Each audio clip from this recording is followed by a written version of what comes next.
Hey everybody, how y'all doing? I'm gonna give you guys a little small recap review on the new episode of Yamada kun to 7 no Maho. In other words, you could call it Yamada kun and the Seven Witches, which is on episode 9. This episode right here, pretty cool, nothing much going on, but maybe a couple twists here and there, and possibility of trying to change a couple things that's related to destiny or fate, which I pretty much despise because of reading a lot in Berserk. No, just saying. I mean, those of you know what Berserk is, you know what I'm talking about. Anyways, let's go. Okay, at the beginning, we have to it that the Supernaturals Club are doing these kinds of cool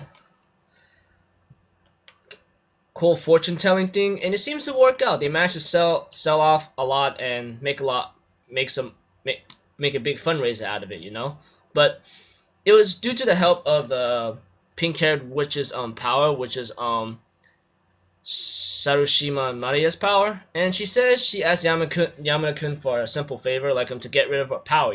She wants to fall in love, but she can't really know if she actually knows the future. That kind of thing, which is pretty funny. So we have to that Yamada-Ru decides to talk to someone, which is a guy named Tamaki Shinichi, and he somehow stole or gotten rid of a power that makes a witch invisible.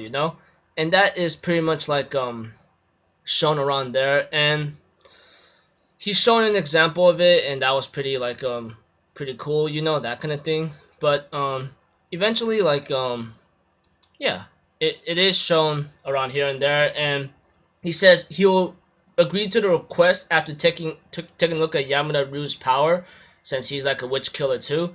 He tells him, "I will do your request if you could do one thing for me, finding out some information about being the next student council president," which is pretty cool. I want to see how this goes out. And he talks to Yamada-kun, ends up talking to the president and the other girl, which is pretty cool. They end up having, those two seem to be very close, to be honest with you. But it is shown after interrogating Yamada-Ru, after he tries to do some kind of forceful kiss whatsoever, he ends up saying that he wants to get rid of a witch's power. That's it, and he's not going to back down on that. And therefore, she decides to help out because she's actually one of the witches of having invisibility, And I just go wow.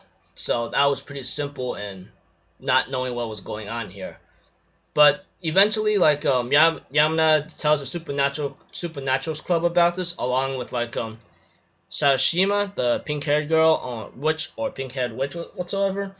She ends up saying that she ends up kissing him, which he ends up seeing a future, but it was not a good one. Later on, he ends up explaining more in detail to his other friend Miyamura in the end, and he admits and he confesses that he loves Shiraishi, which is pretty cool. I mean, that's fine. I like her too. In all out honesty and jokes.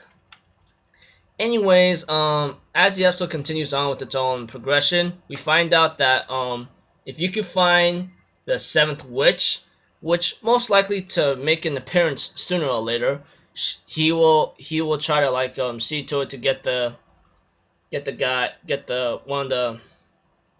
Tamaki to become president or something, student council president, which is pretty understandable. But the witch hunt begins, blah blah blah, and so forth. And we have a little small tender moment here and there with Shirashi and Yamada, but not before they try to go to the other witches about finding the other witch, but nothing much going on. Eventually, we have two of the Yamada and Shirashi forms a plan, and they end up talking to each other. And Yamada confesses that he saw a future of her that's not a good one, He doesn't want to see that gloomy, sad face, possibly, he's saying. But we see to it that Shirashi tells Yamada, hey, there's no need to worry. You know why? Because that's not going to happen. So I'm asking you to change the future for me. And I go ooh, sounds pretty sweet, And pretty much, those of you who kept up with Yamada, I think we already know what the other witch is. I just don't know the name exactly. But overall, pretty cool episode. Looking forward to the next one. Starting to love the series already. I know a lot of people is hanging the manga right now, and I heard manga is has a lot of changes compared to the anime, but I still love the anime for some reason, you know. I will be honest with you, there was something that was bothering me a bit, and I think that it was just the pacing, you know. I know there was a lot of changes here and there, but I think it was just the pacing in this episode that kind of like felt a little fast, you know. The introducing a new character right away, like who is this guy? He's like a witch killer, just like Yamada, so there's more than just one guy who could like take a witch's power or destroy it, you know. Don't know, that kind of thing. So I'm just gonna leave it at that, people. I'll see you guys in my next. I'll see you guys in my next review and recap, which will be Grisai no Rakuen. Until then, I'm Alpha Zero. Have a good day, and I'll see you guys next time. Right? Peace out. Bye bye.